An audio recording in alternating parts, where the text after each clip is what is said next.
With all the attention on the House healthcare repeal bill that steals healthcare from millions of Americans and jacks costs up for everybody else, I wanted to make sure that you knew that the President of the United States is right now, as we speak, trying to sabotage the American healthcare system as political retribution against people that wouldn't work with him. Here's what President Trump is doing. He's trying to ruin the American healthcare system, to create a crisis that then will necessitate this piece of legislation. It all started when he issued an executive order. Next is an executive order minimizing the economic burden of the Patient Protection and Affordable Care Act pending repeal. An executive order that commanded all federal agencies to start undermining the Affordable Care Act, and his agencies listened. The IRS decided to stop enforcing the individual mandate that was the underpinning of the Affordable Care Act.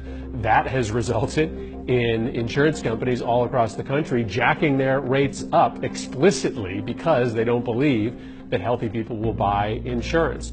It continued when the Trump administration stopped funding the advertising for the Affordable Care Act and the health care exchanges. When President Trump was sworn into office, open enrollment was happening, and we were on pace to set records.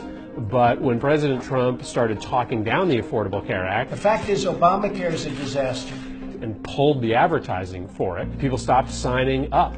And we ended up having somewhere around 300 to 500,000 people that didn't sign up for the Affordable Care Act because Trump pulled the advertising. And now HHS is threatening to pull the subsidies that go to insurance companies to incentivize them to take part in these markets. They've just committed to sending the subsidies on a month-by-month basis, which has left every insurance company in the country with the potential decision to pull out of the marketplaces without the assurance that these subsidies are going to continue. So there is a very purposeful, intentional, planned strategy that this administration is undertaking to try to weaken and sabotage the U.S. healthcare system so that they can have a reason for why this repeal bill has to pass, despite the fact that it will result in millions of people losing coverage, rates going up, and benefits going down. You need to know about this campaign of sabotage so you can speak up